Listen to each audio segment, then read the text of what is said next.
Good morning and welcome back to the lecture series on partition of India in print media and cinema. We are talking about a refugee woman and patriarchal society, and in this regard we are going to talk about two stories by Sadat Hasan Manto today. One is Thanda Gosht or Colder Than Ice. It's also translated as cold meat in English. The other story is The Dutiful Daughter by Manto.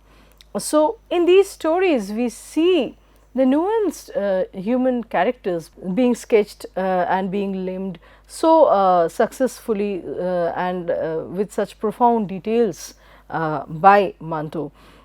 So, we see not only the plight of the female, of course, the females Manto describes the female's plight, the female's helplessness in great details through his different artworks. But in addition, we also see how the man is rendered a helpless status. Sometimes the man becomes a victim of this man-made violence. It is so unnerving, it is so gruesome, ugly, that it leaves no one it leaves no one unscathed. It is the partition is like falling in an abysmal pit from which there is no redemption, from which there is no recovery further, either for the man or for the woman. So, Sudha Tiwari states that Manto's short stories on partition scathingly highlight the physical and psychological impact of violence, abduction, migration and resettlement, and most openly narrate the issues of masculinity and vulnerability of sexuality during the phases of man-made violence. He does not seem to judge the event or the behavior of the mob, a particular individual. In this regard, we have to note, we should note that Manto basically does not explain his characters or his plot. He merely describes. It seems that there is a sensitive eye behind the lens that is trying to capture the violence in all its length and breadth without having a voice of its own. So, Manto just narrates without really judging, without intervening the series of events that are depicted in his short stories. So, we see that set against the partition, Thanda Gosht refers to the loot, marauding, rapes and communal strifes. It deals with the protagonist named Ishwar Singh, and we also have his wife Kulwant Kaur in the story, and Ishwar Singh is seen as looting and massacring the rival community. Ishwar Singh is massacring the Muslims and looting their property. He is in the process of indulging in such heinous acts, in such heinous crimes. He abducts a Muslim woman, a very beautiful Muslim woman, and he rapes her. But by the time he indulges in, he engages in such act, he realizes that the woman is already dead. Probably she died out of fear.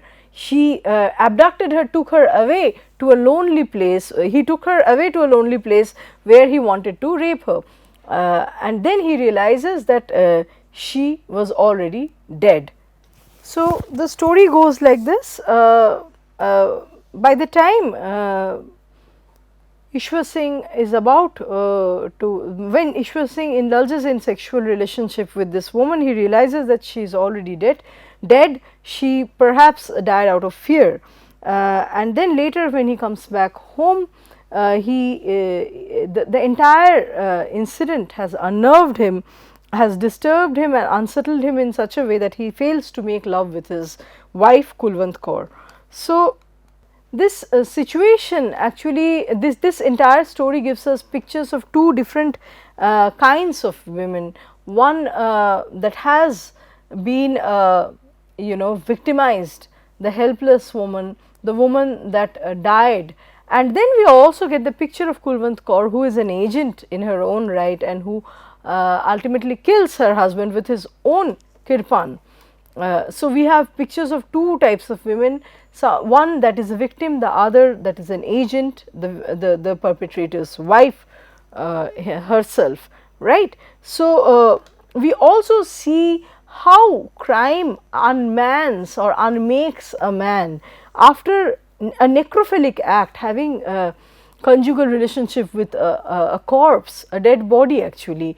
The man, as a result, Ishwar Singh becomes impotent. He fails to consummate his relation, or he fails to make relation with his own wife. So, it has unmanned him. The entire incident of necrophilia has unmanned him. The case of the woman being abducted by Ishwar Singh tells the tale of all the women, the different women that had gone through the same experience, similar experience, and who had either committed suicide or was killed by their families. It's called honor killing, and families, especially the patriarch, indulged in killing their own female folk out of fear that they would be violated by the rival communities, they would be exploited, or they would be converted to other religions. Fearing this, the women were killed. So, the case of this dead woman that Ishwar Singh had raped is symbolic of the fate of thousands and thousands of uncountable such women who had suffered similar mishap during partition. Now, Priyamvada Gopal's essay Bodies Inflicting Pain tells us, it gives us a compelling reminder that Manto's stories of the trauma of partition focuses not only on the victimhood of women, but also on the crisis that masculinity itself faced, as in the case of Ishwar Singh, who has after the incident failed to present himself as a sexually active man anymore. So, so masculinity was rearranged in the theatre of sexualized mass violence. The title colder than ice or cold meat, Thanda Gosht, could be interpreted in multiple ways. It could refer to the necrophilic act, the act of raping an already dead woman who was colder than ice. It could refer to the relationship between Kulwant Kaur and Ishwar Singh that had turned cold because the sexual relationship, the conjugal relationship could not be heightened after that incident. The man failed to please his wife, and so we could understand Ishwar Singh had become colder than meat, he had become colder than ice, he had become a cold meat. So, that the story can be, the relationship had gone cold, it had become colder than ice. So, the story, the title of the story can be interpreted in various ways, and to a larger extent this could be extended, the title could be extended to note that basically human beings had lost their human quotient during the partition. The inhumanity that prevailed in the society made people colder than ice. So, people were carrying out such surprisingly debased acts, surprisingly grisly acts. They were indulging in such violence that the humanity itself had become, a civilization itself had become colder than ice. People were actually carrying, they were carrying out cold blooded murders and incendiary. Raza Rumi states that Manto blends the partition holocaust so meticulously into the lives of his characters that it creates a living memory of the bloody event. More importantly, the dead Muslim girl is far more symbolic than either Singh's impotence or Kaur's desire. It is the most powerful metaphor for what humans did to each other during the 1947 bloodshed. Once again, it is Kaur whose libidinal urges represent the force of life in the darkness of the story, and it in fact Kaur's libidinous desires, Kaur's desire for sexual union with her husband is completely contrastive with her husband's inability to fulfill that desire. Husband has become cold after committing a crime. We see Ritu Menon and Kamala Bhasin studying that women during partition, they note that women during partition were located at the intersection of displacement and dispossession, of large scale and widespread communal violence, and of the realignment of family, community and national identities, right. So, women became rich grounds for taking revenge against for taking out one's vengeance on the rival community. So, Tarun Saint in this regard compares the story Colder Than Ice with Amrita Pritam's Pinjar. Saint states that Pinjar can be seen as a reworking of Manto's Thandagosht. We see that Puro, in the case of Pinjar, Puro accepts Rashid afterwards, Rashid who is her abductor, after the initial phase of a radical rejection of this man who had raped and abducted her. So, in Pinjar, the perpetrator also goes through a certain journey. There is an experience of remorse, the man is squarely guilty towards the end, and then there is forgiveness also, and a reconciliation and a kind of understanding that Puro and Rashid arrives at. So, Puro's reconciliation with Rashid is only possible through reconciliation with her estranged self. So, she was a fragmented self after she had been converted and renamed as Hamida. She was tattooed as Hamida. She comes in terms with her broken identity. She kind of picks up the shards of her identity and moves on. So, we see Rashid's own acknowledgement of guilt towards the end, and the fact that Rashid also transforms as a human being. He becomes more compassionate, and he assists Puro in all her work. So, in all her endeavors. So, this is actually a process of working through the residue of trauma according to Saint, and this is something that we cannot discover, or we do not have the scope to discover within the short span of narration in Colder Than Ice. Perhaps because of the different genres. Pinjar is a novel where we can delve further into the characters, whereas in Thandagosht being a short story, the scope is little, the scope is not too large, too expanded, and so we see that we see that such kind of reconciliation, such kind of understanding is not arrived at by Kulwant Kaur, and so such understanding is not realized in the case of Kulwant Kaur and Ishwar Singh. There is no, there is a sudden decision that Kulwant takes to kill her husband with his own kirpan, right. So, Pooja Rajesh Mehta notes that across communities men were slaughtered mindlessly, but in this regard she notes that women were actually being taken as a spoil of partition. Actually, they were seen as a looted property, just as gold ornaments, jewelry and cash objects that were subjected to loot. So, appropriation of the female body dominated the mentality of partition, and religious grounds were just the facade. The Hindu-Muslim dyadic relation was just a facade. What came out through the chaos of partition, what churned out of the chaos of partition was the gang activity of the men, the act of mass rioting, and the spirit of misogyny that dominated these rioters, these mobs and these gangs. So, we need to understand the group behavior, especially the group behavior of an all male mob.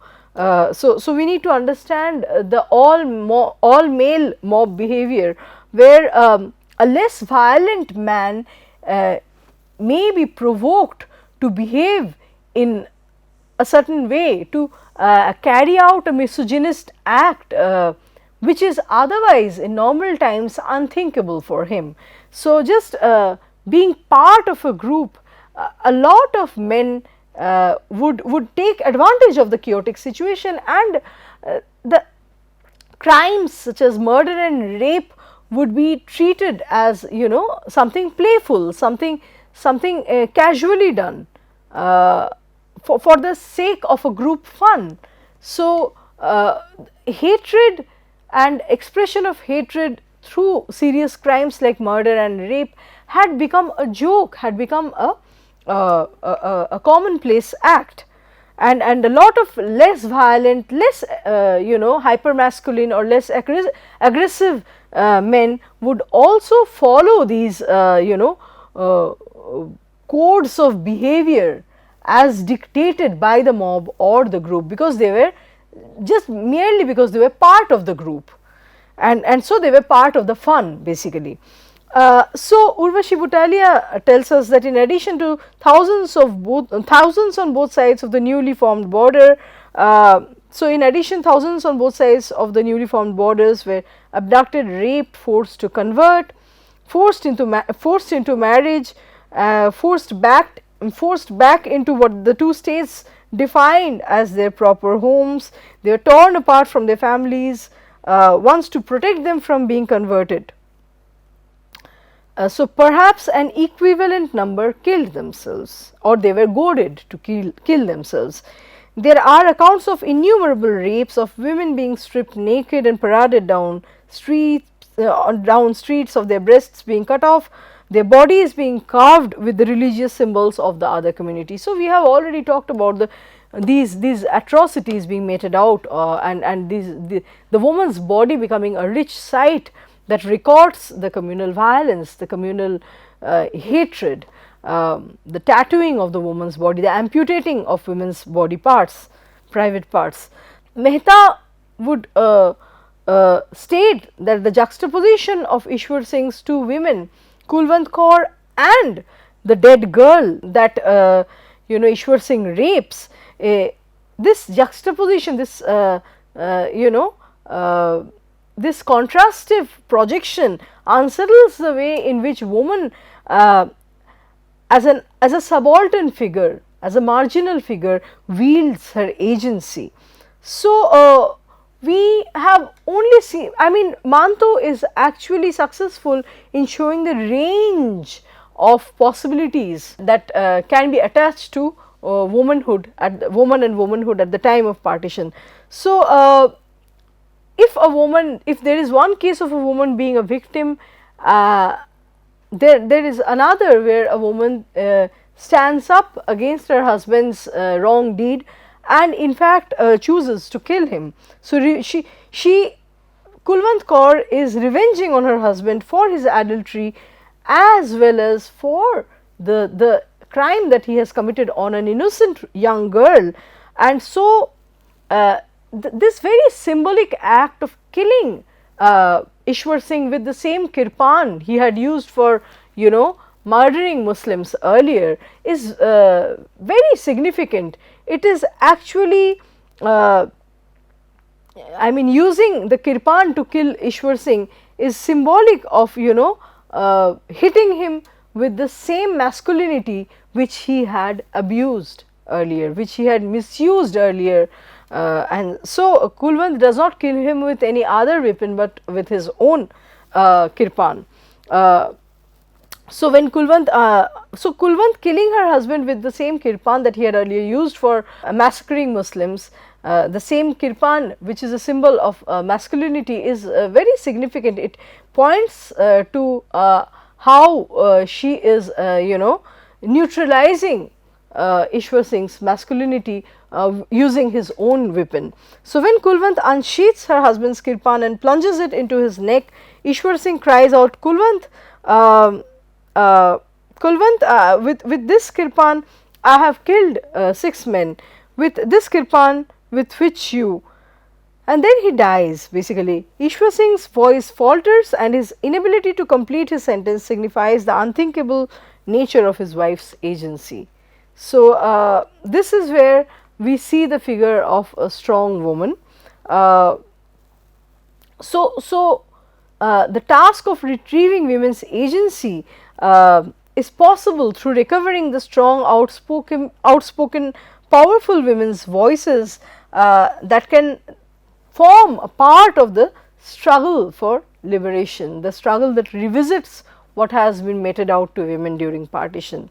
So, we also see Butalia talking about, Butalia and other feminist critics talking about women that were part of the section which tormented other women during the partition, and added how through their act of torment they were also exercising their agency, but in a very questioning, in a questionable manner. In other words, I mean, when a woman is playing a party to her own community and participating in an act of violence against another woman from the opposite community, is she actually exercising her agency in the right direction, or is it a questionable agency that we are looking at?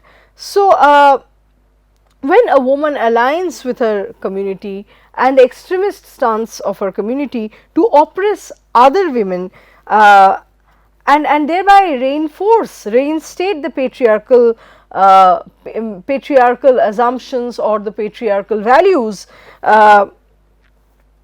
such concept of empowerment need to be problematized, need to be questioned, because different groups, when they bring women within their fold, they are actually pitting one woman against the other, the Hindu woman against the Muslim woman, or the Muslim woman against the Sikh woman.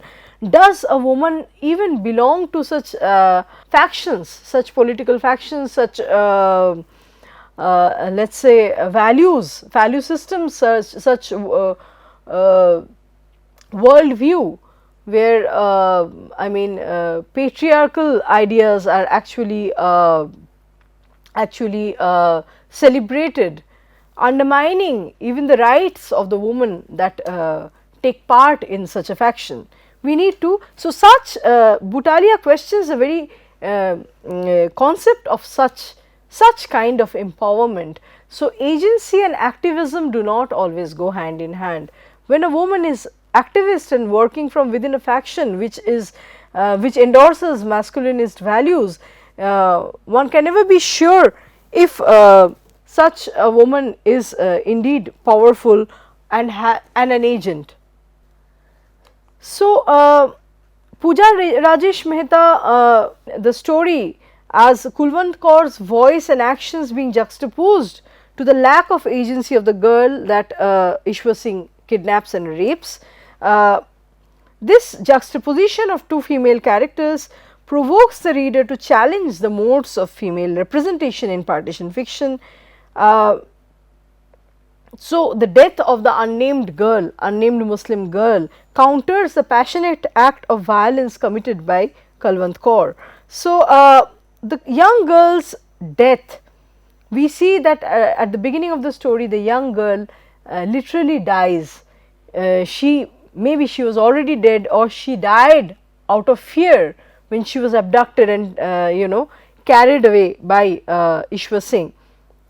And this literal death, physical death of this girl can be associated with the moral emotional death of Kulwant Kaur, who is betrayed by her husband, because he is not only indulging in rape, but he is also indulging in extramarital relationship. So, it is also the death of moral emotional aspects it mirrors the moral and emotional death of Ishwar Singh's wife.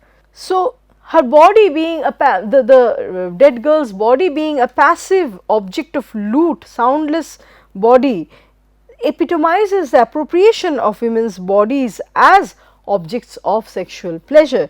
And so, her representation through death and through the post-mortem rape, the rape committed on her body beyond life, unsettles the way in which women have been considered during partition by the patriarchal society at large, and especially during the partition. Their bodies were vessels of honor, and this honor was disrupted during these during these disturbing times. Their bodies were subjected to violence during these unusual times. So, treating the female body as an object to be penetrated, to be plundered, takes away any agency that she may pose, and so it is only through the character of Kulwant Kaur that Manto depicts the woman with agency. So, the story actually confronts the reader with the brute-like nature of violence against the women as well as the agency posed by the woman. And neither of these two facets have been explored successfully and sufficiently through a historiography of partition, which lacks any kind of literary analysis or literary intervention. So, only literature is capable of portraying such uncommon cases of women, right, that are basically silenced in formal historiography. So, the story serves as an agent of its own, and Manto enables the reader to confront the unsettling facets of partition, which can make a vital contribution to the archive.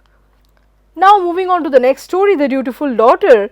The story is about a mother that is desperately roaming around the border looking for her daughter after the mother and the daughter get separated during the partition chaos. So, the mother refused to take any help from the police, and she actually goes insane while searching for her child, and later years later actually while the mother is wandering, the fate brings the daughter and the mother together.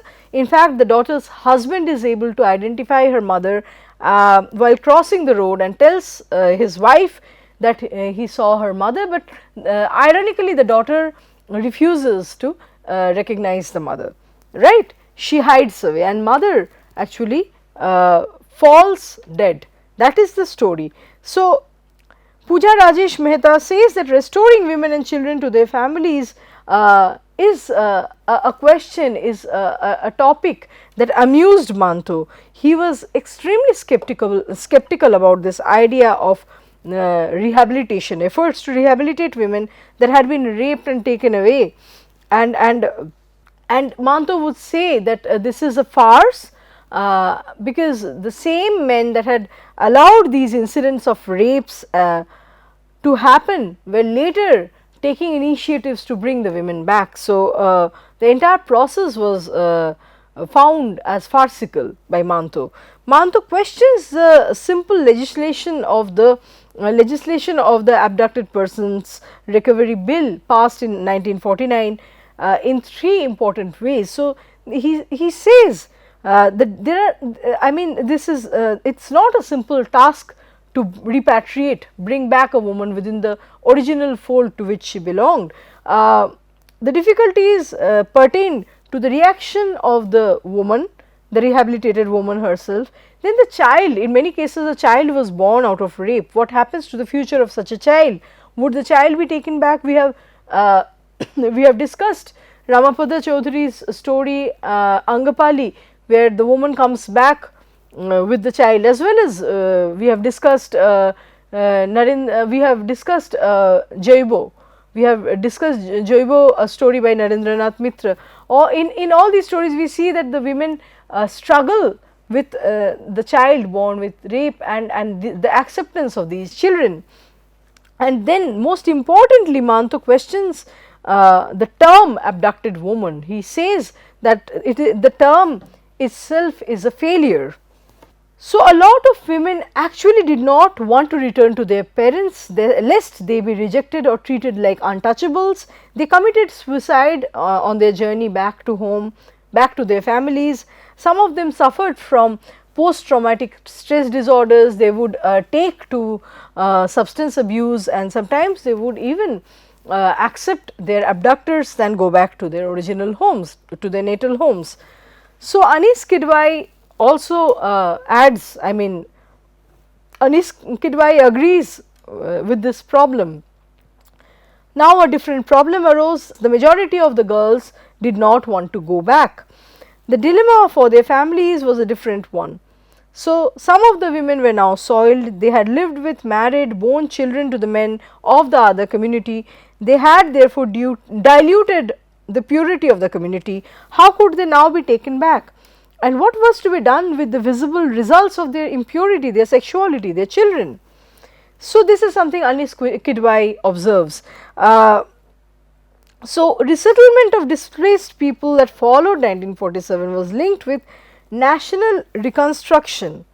So, in this process of starting afresh, the woman was sundered.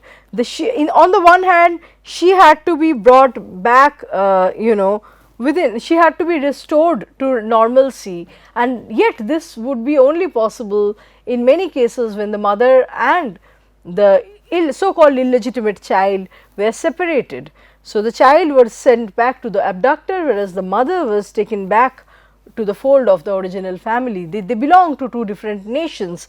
In a bid to reconstruct and resettle things, bring back the normalcy, the woman had to pay the price basically. So, another thing that Manto questions is that why these women are being termed as abducted women, because abduction is a word, Manto argues, it was used by police forces also to describe elopement of a man and a woman. When two people consensually eloped in full consciousness, two adults eloped, even that was seen as abduction by the police forces. And in these particular cases where the woman willingly ran away, her agency, her choice was unseen and unacknowledged. The man was perceived as abducting a property that did not belong to him, although it was basically a reciprocal, or it is a reciprocal relationship. It was a love relationship where two people chose to live together. So, Manto argues that women had been taken away against their will and violated in the case of partition. It is true that in many instances during the partition, women were abducted against their will and they were unable to exercise their agency and their choice over their fate.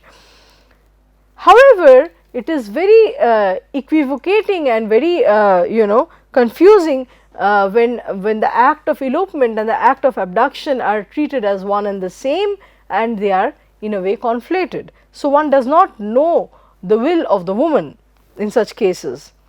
So, the short story ends with the death of the old woman on the side of the road. The mother falls and dies, and the truth is always left unclear about the side, because the story is not being told from the side of Bhagbari, the daughter, right. The reader does not know whether Bhagbari had been kidnapped by the Sikh man, whether she had willingly eloped with the Sikh, or she had accepted her fate and she now chose to live with her abductor. She did not wish to reunite with her mother, just like Puro in Pinjar. We never get the version of the story from Bhagbari's side. So, the silenced narrative of Bhagbari's decisions alludes to the silence that the community, both communities, had imposed on their women, on the abducted and repatriated women, what the women wanted. If abducted and not repatriated, the woman would convert to the religion of her abductor, silencing her past and eliminating her own experience. So, in many cases women would actually silence their own desires, their own choice. In the case of Lajwanti, we see that Lajo is not even allowed to recount what happened to her when she was taken by the abductor to Pakistan. So, the woman's experience and thereby her own decision is categorically silenced and swept under the carpet. No one is interested to know her side of the story, what she wants, what she wanted then and what she wants now. So, Sudha Tiwari states that Manto's end reveals that partition involves the death of family ties as well as of individuals. So, the sorrows and occasional futility of the exercise of rehabilitation are laid bare as the abducted Muslim woman refuses to recognize her own mother. It is true that many women did find a new life. Many women did find new life after being abducted. Happily married to a Sikh youth, Bhagbari does not wish to risk her happiness by remembering this naked, insane woman as her mother. The story gives us some useful journalistic information too, emphasizing the futility of the exercise of rehabilitation. So, there could be many things going inside Bhagbari's mind. How is she a dutiful daughter?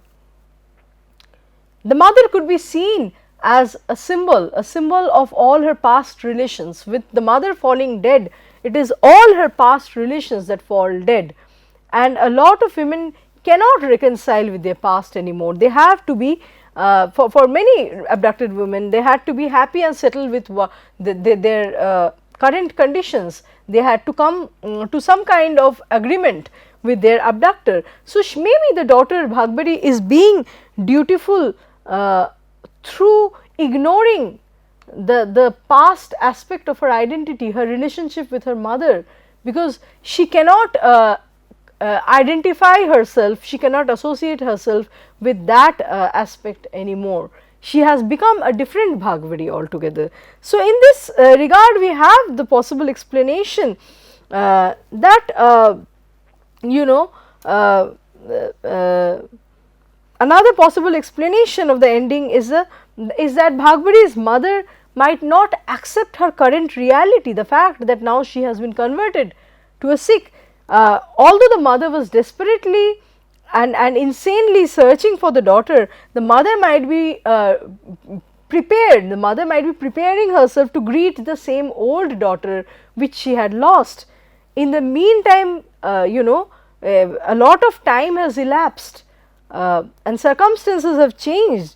So, the daughter that the woman had lost is not the same Bhagbari after many years have passed. The old woman might not have accepted the current Bhagbari had she confessed for example that she had willingly escaped, she had willingly eloped with her abductor or not even abductor, maybe her suitor. So, there are different possibilities of stories that we could have from Bhagbari's side, which are actually kind of not delved in details, or which are not actually explored in details.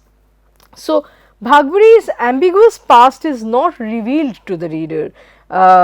So, this points to the silence that women suffered during the partition, during the displacement and violence initiated by the cataclysm, the cataclysmic events centering partition, right. So, basically we see that a lot of women have to agree with the changed circumstances, with the change fate, and they have to espouse the new life, and it is only possible by not going back to their past. Bhagbari is being a dutiful daughter by not further tormenting her mother with the changes that have already taken place as the time elapsed and many years passed by. So, the death of the mother is the death of Bhagbari's past. So, with this we are going to stop today's lecture. We will meet again for another round of discussions. Thank you.